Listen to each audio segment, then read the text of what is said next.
Pessoal, por enquanto, alguma dúvida? Tá tudo claro para vocês?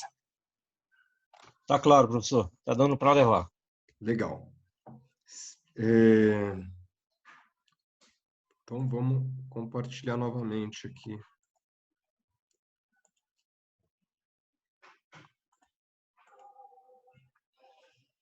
E como ocorre, né, como é tratada, pessoal, a lei processual no espaço, né, no espaço físico?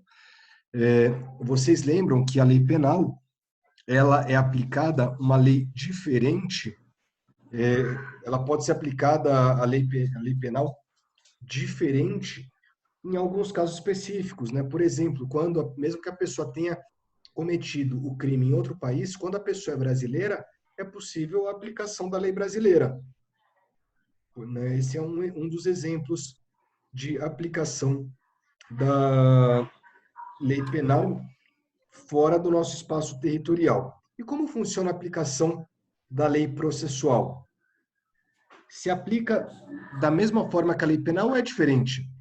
A lei processual penal, ela deve ser, é, quando uma pessoa, né, um estrangeiro é processado aqui no Brasil, com base na lei estrangeira, se aplica a lei processual penal brasileira ou a lei processual penal do país? A brasileira, ele está aqui no Brasil. Mesmo que a lei penal seja de outro país. Sim. Depende do tratado, né, professor? Oh, mas daí você coloque do nosso slide, Roberto. Para. Oh, então, como funciona isso, Roberto?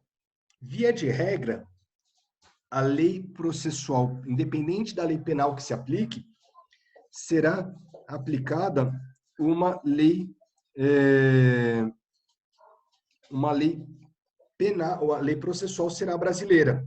Né? Isso daí fica muito claro, por exemplo, com carta rogatória. Vocês lembram o que é carta rogatória? Você lembra, Edmilson, o que é carta rogatória? Sei sim, professor. Sim. Só para não fugir aqui o meu raciocínio, eu creio que a lei pode ter algum valor, a lei estrangeira aqui no país, desde quando não seja superior às nossas, né? Não, então, lembra, Edmilson, lá no Penal 1, quando a gente falava de aplicação da lei penal no tempo e no espaço, que o,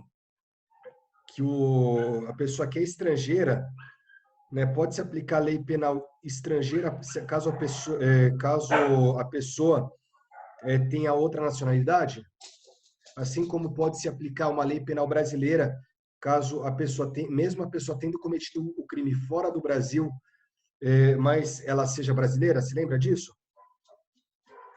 Então, imagina nessa situação, qual lei processual penal vai ser aplicada? Né? Imagina que vamos pensar aqui, um canadense, ele vem para o Brasil e comete um crime que é tipificado tanto aqui quanto no Canadá. E daí ele vai ser processado de acordo com, ele vai ser processado penalmente, né? Ele vai ser aplicado o crime canadense. Mas qual é a lei que vai reger o procedimento para aplicação dessa pena? É a lei processual penal brasileira ou a do Canadá? Eu acho que é a do Brasil, né? É do Brasil, né, professor? Exatamente, é a do Brasil. Por quê? Ele fez Porque, o crime. porque o que acontece? Todos os processos que tramitam no Brasil, todos os processos penais que tramitam no Brasil, eles devem seguir a lei penal, a lei processual penal brasileira, mesmo que aplique-se uma lei material, uma lei penal de outro país. Imagina só que zona ia ser, que bagunça ia ser, se para cada carta precatória tivesse que aplicar as normas de outro país. Como isso ia ser bagunçado, né? Ia ser uma verdadeira balbúrdia. Então, chega uma carta precatória da Índia, tem que aplicar a lei indiana. Chega uma carta precatória da Inglaterra, tem que aplicar a lei processual inglesa, né? Eu vi na forma da lei inglesa. Precatória, não, desculpa, rogatória. Chega uma carta rogatória da Irlanda tem que aplicar a lei processual penal irlandesa, e assim sucessivamente. Imagina só que bagunça que ia ser. Uma lei penal para cada carta rogatória. Então, no caso, a lei processual penal, ela, via de regra, ela será aplicada à brasileira mesmo que o crime julgado seja julgado pela lei estrangeira, salvo se houver um tratado internacional que defina que a lei penal, que a lei processual de outro país será aplicada, tá? Mas só em caso de tratado internacional. Isso daí está bem simples, né? Não tem, eu acho que, muita dúvida. Professor, um exemplo que pode ser colocado é daqueles pilotos do jatinho que colidiu contra o avião da Gol no Nordeste, no norte do país, né? Eles eram Exatamente. americanos e apesar de serem americanos e tal, eles responderam o processo aqui no país. Mesmo indo para lá, para os Estados Unidos, eles tiveram que responder de lá e retornarem para cá, etc. Sim, mas daí o que acontece? Inclusive, eu não estou muito por dentro, não sei qual lei foi aplicada, a lei penal, mas provavelmente tenha sido a lei americana aplicada no caso deles, apesar do processo ser aplicado à lei brasileira, entendeu? Porque como eles eram americanos, eles têm a prerrogativa de ser aplicada a lei penal americana, né? Eles tinham essa prerrogativa. Assim como se nós formos para os Estados Unidos, né, nós aqui que somos todos brasileiros, eu e o Zé Roberto, a gente vai viajar lá, vai para Disney, nós e nossa família. E daí a gente resolve, lá nos Estados Unidos, lá na Disney, um dia usar alguma droga. A gente vai lá, eu e o Zé Roberto, a gente sai atrás de maconha e fuma maconha lá na Flórida. Vai, se a lei brasileira for mais benéfica, a gente pode pedir para aplicar a lei brasileira, né? Ainda que sejamos processados conforme o procedimento americano. Entendeu, Zé? Entendi, professor. Tá? Mas não é para nenhum de nós dois ir fumar maconha na Disney, tá? Eu não dei Sim, ideia para ninguém. Roberto tem muito tempo que parou com isso. Eu aconselhei bastante. Desde que nasci, Nilson.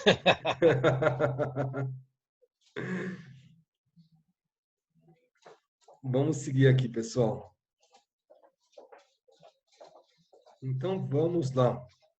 Na interpretação da lei penal. Vocês lembram que, no caso da lei processual penal, vocês lembram que, no caso da lei penal, tinha uma série de restrições para a interpretação. A interpretação tinha sempre que ser restritiva, nunca extensiva, né? E por isso é proibido a analogia. Então, o que é analogia? A aplicação de lei a casos semelhantes em que não haja previsão legal, né? Qual é um exemplo de analogia quando a gente vai falar de lei penal, né? Vamos pegar um caso penal. Vocês lembram daquele caso horrível do rapaz, do rapaz que ejaculou numa mulher num ônibus? Vocês estão lembrados desse caso? Aconteceu há uns 2 anos atrás? Sim. Lembro. Né? Por mais horrível que seja, por mais nojento que isso seja, não se trata de estupro. Por quê? Porque não houve violência, não houve uma grave ameaça, não há, é horrível, né? Tanto que eles criaram um tipo penal para isso, mas no caso não dava para considerar estupro porque não teve violência, né? Então daí o que alguns grupos falavam, não, mas é uma violência moral, né? É uma violência presumida, tentando fazer inclusive uma analogia com a Lei Maria da Penha, mostrando os casos de violência doméstica. Só que, apesar e eu concordo plenamente que aquilo lá é algo nojento, que eu não tenho nem palavras para descrever aquilo. Porém, não podia ser tratado como estupro. Por quê? Porque seria fazer analogia para prejudicar o acusado, para prejudicar o réu. E o direito penal, ele proíbe isso. Diferente do direito processual penal. No direito processual penal, quando não há previsão legal e precisa decidir alguma coisa, é possível aplicar a lei, outras leis, em casos semelhantes. Né? Então, é possível, por exemplo, pegar uma lei do Código de Processo Civil para aplicar no Código de Processo Penal, caso haja alguma omissão, caso o legislador tenha sido omisso em algum caso dentro do processo penal. Entenderam?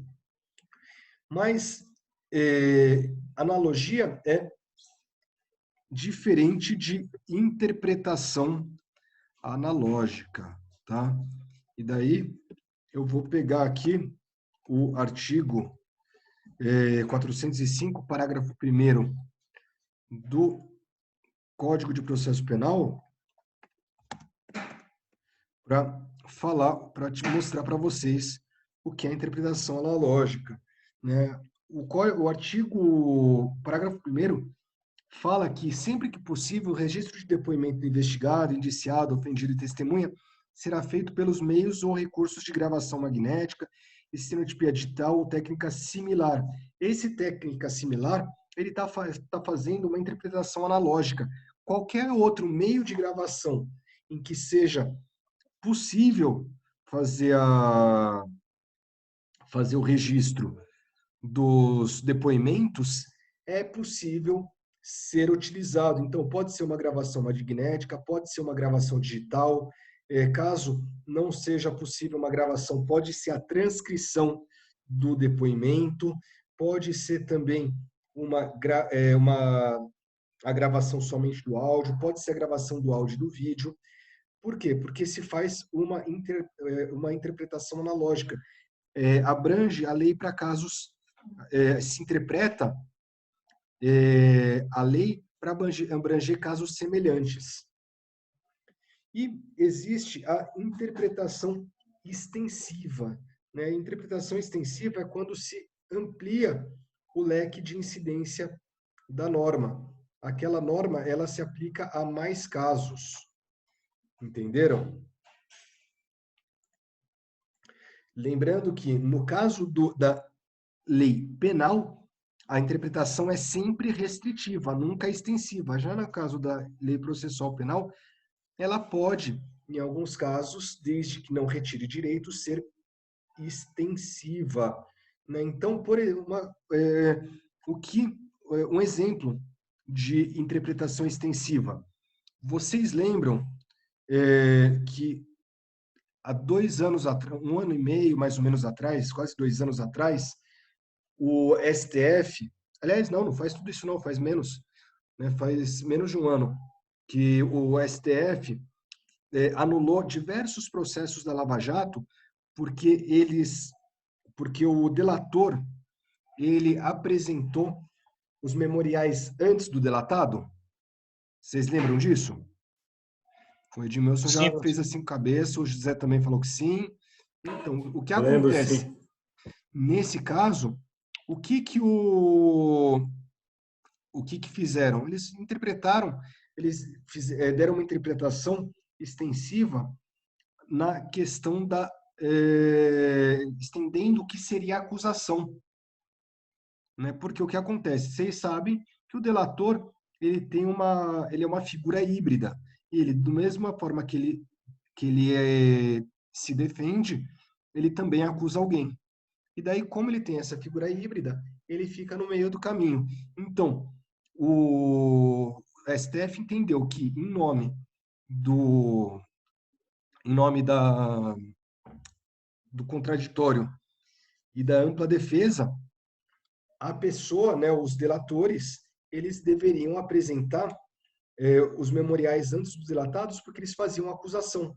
Né? E se eu não sei exatamente qual é a acusação que pesa contra mim, né? Se a acusação é feita depois, eu não tenho tempo eu não posso me defender porque eu já apresentei os meus memoriais, há uma quebra no devido processo legal e no contraditório.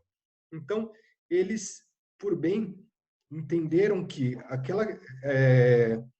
aquela interpretação que ele dizia que a acusação, né, que o Ministério Público deve apresentar os memoriais antes da defesa, também deveria ser estendido aos delatores. Entenderam? Agora, é muito importante vocês terem em mente que, mesmo em matéria processual, não é possível fazer interpretação extensiva ou analogia em casos em que direitos sejam restringidos. Somente em casos em que os direitos ou não sejam afetados, ou, se não, que eles sejam ampliados. Tá? Então, leis que, de alguma forma, limitem ou restringam direitos ou liberdades individuais, elas obrigatoriamente devem ter interpretação restritiva e não extensiva. Entenderam? Sim, está claro, professor. Tá claro? Está claro. Tá ok, tá claro. Pô, pessoal, conforme eu falei, para vocês terem mais tempo aí para se preparar para as provas, tá? Eu optei aí por dar uma matéria bem mais enxuta do que eu daria em aulas normais. E também levando em consideração, uma coisa que eu levei em consideração é que a gente está adiantado, tá certo? Então, eu não estou com a menor preocupação em acabar a matéria, porque eu sei que a gente vai acabar a matéria, tá certo? Inclusive, a gente vai acabar a matéria e a gente vai conseguir fazer uma revisão geral. E por isso, eu optei por dar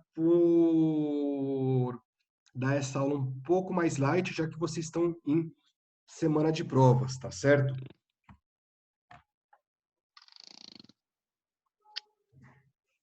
Tranquilo. Professor, sobre os trabalhos que já realizados, o senhor já fechou